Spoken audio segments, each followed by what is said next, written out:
उसको दान करना चाहिए। पर द्रव्य का, अन्य किसी का नहीं, पर द्रव्य का दान करना चाहिए, जिसपे मेरा अधिकार है, दूसरे का अधिकार नहीं है। बाजार जा रहे थे, बाजार में जाते हुए कहीं 50 का नोट मिल गया, चलो क्या करेंगे, मंदिर में दान कर देंगे। ये दान है? नहीं, उठाना तो चोरी है। उसको उठाया तो चोरी हो गई, और चोरी के द्रव्य को अपना कहना तो तुम चोर हो गए। अब तुम कह रहे हैं हमने 50 रुपया दान कर दिए, तुम्हारे खाते में एक भी पैसे नहीं आएंगे, क्योंकि वो दूसरे के थे, तुम्हारे नहीं थे। नहीं, हमने उठाए तो मेरे हैं, तो तुम चोर तो हो, क्योंकि इसे ही चोरी कहते हैं आगम में। और दूसरे की उठा के तुमने मंदिर में नहीं डालेंगे तो इधर उधर कोई ले लेगा, तुमने किसी का ठेका लिया है, ले लेगा नहीं ले लेगा।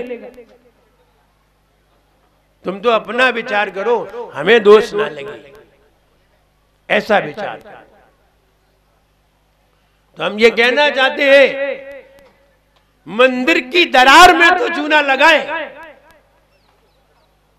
लेकिन मंदिर को चूना लगा के दरार ना करें। बात समझ रहे हैं? मंदिर में चूना लगा के दरार ना करें मंदिर की, बल्कि मंदिर में कहीं दरार हो तो सीमेंट ला के भर दे और ला के रख दे, ये तो करें। हमें ये बात देख करके बड़ा खुशी होती है। हमारे यहाँ की समाज की महिलाएं हैं, बच्चे हैं, पुरुष हैं, मंदिर जाते हैं, लेकिन मंदिर में ऐसा नहीं है खाली हाथ आते हैं, कुछ ना कुछ डाल के आते हैं, कुछ ना कुछ डाल के आते हैं। लेकिन तब खराब लगता है कि मंदिर के धन का दुरुपयोग हो, तब हमें बहुत खराब लगता है। मंदिर के धन का प्रयोग अपने अहंकार के लिए करे, अपनी पुष्टि के लिए करे, और मंदिर के धन का जिन महिलाओं ने 10-10, 20-20 रुपए डाले और उनके पैसे का प्रयोग दूसरों के पाप के कार्य में करे, तो ध्यान रहे वो छोड़ेगा किसी को नहीं, निकाल सब लेगा और कई गुने करके निकालेगा। इसलिए मंदिर की धन से बिल्कुल बचिए, छुइए नहीं। निर्माल्य किसे कहते हैं? जो किसी दूसरे ने त्याग किया और हम उसका प्रयोग करें अपने लिए, इसे ही निर्माल्य कहते हैं। दूसरे ने त्याग किया है, जैसे हमने एक मुट्ठी चावल मंदिर में चढ़ाए हैं, और अगर कोई व्यक्ति उन चावल को ले जाकर घर पे खीर बनाए, ये निर्माल्य है। बोले माली खाए, माली तो अपनी मेहनत की लेता है, लेकिन कोई श्रावक नहीं ले सकता। लेकिन जो व्यक्ति मंदिर में किन्हीं महिलाओं ने 10 रुपए, 20 रुपए, 50 रुपए डाले,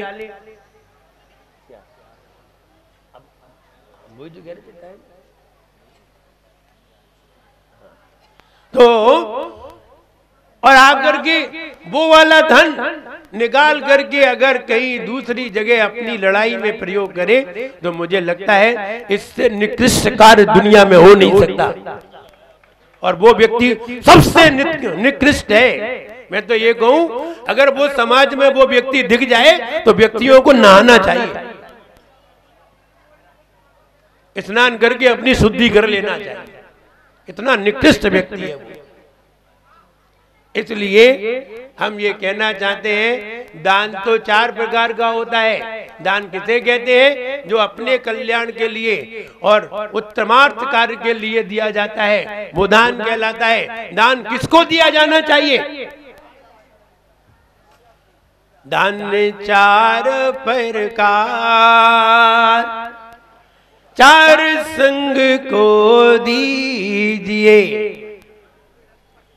4 संघ को दान देना चाहिए, मुनि यारिका श्रावक श्राविका, इनको दान देना चाहिए और किसी को देना दान नहीं है,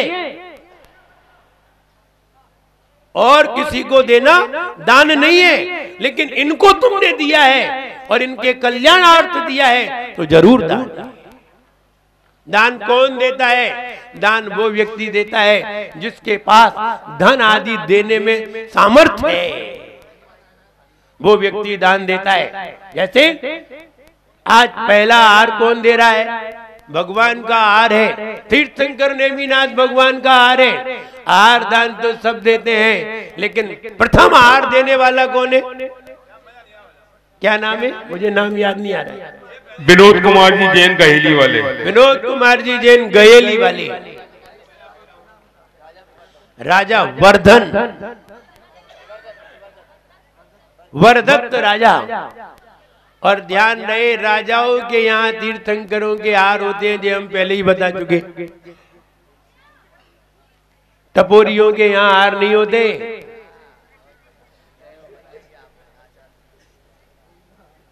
अरे समझ में, राजाओं के यहाँ तीर्थंकरों के आहार होते हैं। बड़े लोग बड़े आदमियों के यहाँ जाते हैं,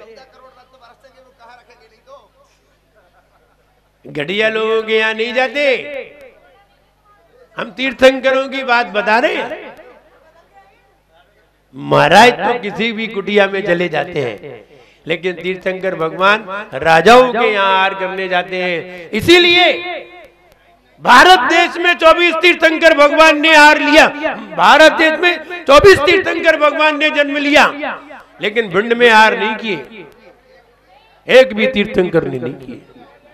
राजा महाराजा होते तो करते। विचार करो, क्यों नहीं आए भिंड? वो राजा महाराजा होते तो करते। कहां आहार हुए? हस्तिनापुर में। और देखिए अलग अलग जगह के राजाओं के यहाँ आहार हुए। तो हम राजा नहीं है, लेकिन तीर्थंकर को आहार देते हैं तो हम राजा से कम नहीं है, क्योंकि हमने तीर्थंकर को पहला आहार दिया, तो हम राजा से भी कम नहीं है। और आज नहीं तो कल ऐसे ही लोग राजा बनते हैं, जो तीर्थंकरों को आहार देने का मन बनाते हैं, वे ही तो राजा बनते हैं। उनके यहाँ तो तीर्थंकर आते हैं। तुम 100 बार विचार बनाते हो, विचार करिए, ऐसे कितने लोग हैं इसमें? हाथ ऊंचा करके बताइए जिनके यहाँ आचार्यों के आहार हुए हैं, जिनके यहाँ आचार्यों के आहार हुए हैं। नीचे करिए, बस ईमानदारी से इतना बताइए, आपने कितने बार सोचा था कि हमारे यहाँ आहार हो? तब एक बार हुए। कितने बार सोचा होगा? विचार करो, 1 बार, 10 बार, 20 बार, 50 बार, बताइए। कम से कम 100 बार सोच लिया होगा कि नहीं? सोचा होगा। और किसी दूसरे के यहाँ आहार दे के भी आए होंगे। जिनके यहाँ आहार हुए होंगे वे दूसरे के यहाँ आहार दे के भी आए होंगे, और दे के आए होंगे तब उसके प्रतिफल से उसके यहाँ घर पे आहार हुए होंगे। ऐसे ही नहीं हो गए कि तुमने चौका लगाया महाराज मेरे घर आ गए, नहीं आ पाते। वरना आदिनाथ भगवान कई राजाओं के यहाँ घूमते रहे, लेकिन उनके आहार नहीं हुए। हस्तिनापुर में जाकर के आहार हुए थे। कहां कहां नहीं घूमे थे? 13 महीने तक घूमते रहे। 6 महीने का योग था, 6 महीने का योग था, और 9 महीने बाद आहार मिला उन्हें। विचार करिए, 7 महीने बाद आहार मिला। तो कहने का मतलब ये है कि 7 महीने तक घूमते रहे, कोई हस्तिनापुर में ही थोड़ी बने रहे। नगर नगर भ्रमण किया, आहार हस्तिनापुर में हुए। तब हम ये कहना चाहते हैं, भिंड में आचार्य महाराज आ जाएं तो क्या सबके घर पे आए जा रहे? नहीं आएंगे। जो भाव बनाएंगे, कई बार पड़ोसी के यहाँ देने जाएंगे, फिर भाव बनाएंगे, फिर चौका लगाएंगे, तब कहीं किसी के यहाँ आचार्य महाराज आ पाएंगे, वरना नहीं आ पाते। महाराज को बुला ले, यही बहुत है। पापियों को तो दुनिया खिला देती है, पापियों को पापी ही खिलाते हैं, पुण्यात्मा पापियों को नहीं खिलाते। और पुण्यात्मा को देने के लिए पुण्य चाहिए। पापी को तो कोई भी खिला सकते हैं, पापी भी खिला सकते हैं, पुण्यात्मा भी खिला सकते हैं, लेकिन पुण्यात्मा को हर कोई नहीं खिला सकता। बस यही विचार करना है। किसको आहार देना चाहिए? जिसने सब कुछ त्याग कर दिया है उसी को देना दान है। जिसने त्याग नहीं किया है उसको देना दान नहीं है। भिखारी ने क्या त्याग किया है? कुछ नहीं। भिखारी ने क्या त्याग किया है? क्या भिखारी रात में नहीं खाता? खाता है। भिखारी रात में पीता नहीं है? पीता है। क्या भिखारी त्यागी है? नहीं। तो बताइए भिखारी को देना दान है कि नहीं? वो तो रात में खाता है। किसने कहा भिखारी को देना दान है? भिखारी को देना करुणा है, दान नहीं है। दान उसे दिया जाता है जो सब कुछ त्यागी है। उसको दोगे तो दान होगा, और उसको नहीं दोगे तो दान नहीं होगा। व्यवहार हो सकता है, करुणा हो सकती है। बताइए गाय कौन सी त्यागी है? रात को भोजन की त्यागी है गाय? तो गाय को खिलाना कौन सा दान है? कोई सा दान नहीं है। जिन लोगों ने ये दान की बात बता रखी है, दान नहीं है। दान तो वो है जो त्यागी को दिया जाए। क्या देना चाहिए? जो उनके योग्य हो, जिससे उनकी धर्म साधना होती हो, जिससे उनके ज्ञान की वृद्धि होती हो, तप की वृद्धि होती हो, ऐसी चीज दान में देना चाहिए।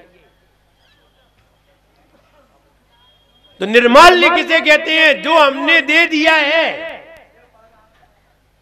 जो हमने दे दिया है उसको दोबारा पाने की चाह रखना निर्माल्य है। लोग सोचते हैं हम डिब्बी में भर करके, हम डिब्बी में चावल ले जाते हैं मंदिर, और मंदिर में से थोड़े से चावल बच जाते हैं, आधे चावल बच जाते हैं, तो हमें घर पे लौटा के लाना चाहिए कि नहीं? ऐसा तो नहीं है वो निर्माल्य हो जाएगा। नहीं, वो निर्माल्य नहीं होगा। जबकि आगम में तो ये तक लिखा है कि हमें अगर डिब्बी भर के ले जाना चाहिए तो थोड़े से चावल बचा करके भी घर पे लाना चाहिए। ये लिखा है आगम में। उन्हें शेषाक्षत कहते हैं। शेषाक्षत, उनकी खीर बना के खाना चाहिए। बोले ये क्या कह रहे हो आप? मेरी बात सुनो।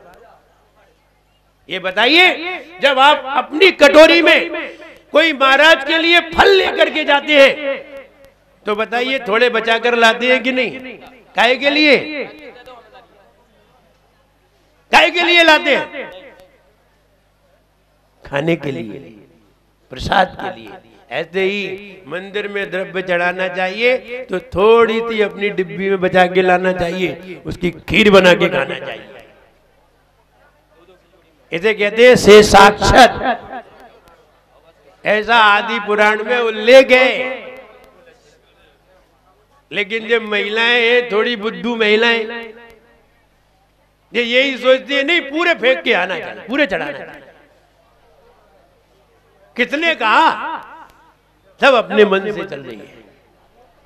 थोड़े से बचा के लाना चाहिए और बचा करके उसकी खीर बनाना चाहिए। आदि पुराण में पढ़ो। पढ़े लिखे तो है नहीं, जो सुन लेते हैं वही करने लगते हैं। इसलिए इसे शेषाक्षत कहते हैं ये निर्माल्य नहीं है। निर्माल्य वो है जो हमने मंदिर में उदक चंदन तंदुल पुष्प के ही बोल के चढ़ा दिया, उसको उठाना निर्माल्य है। जब हम मंदिर में द्रव्य चढ़ाते हैं, हाँ भगवान आगे नहीं अभी नहीं आए हैं, मुझे थोड़ी सी व्यवस्था यहाँ पर करना है। आप लोग पहले इधर जो बीच में बैठे हुए हैं वो थोड़ा सा इधर की सर जाओ। जब हम मंदिर में द्रव्य चढ़ाते हैं, ठीक है आ जाए, इधर की सर जाओ। मंदिर में द्रव्य चढ़ाते हैं और मंदिर में द्रव्य चढ़ा के मंदिर में द्रव्य चढ़ाते हैं और द्रव्य चढ़ा के उसे ग्रहण कर लेना निर्माल्य है। अपनी द्रव्य निर्माल्य नहीं है, अपनी डिब्बी में बचाना निर्माल्य नहीं है। इसलिए निर्माल्य द्रव्य जो लोग मंदिर की चीज का उपयोग घर पे करते हैं, मंदिर के दान के पैसे घर पे रख लेते हैं, मंदिर के पैसे लड़ाई झगड़े में कोर्ट में लगाते हैं, ऐसे लोग निकृष्ट लोग हैं। ये निर्माल्य का प्रयोग करते हैं और ऐसे लोग निश्चित मानो दुर्गति के पात्र बनेंगे और इतनी खराब दुर्गति के पात्र बनेंगे ये सोच भी नहीं सकते, इतनी बड़ी दुर्गति होती है।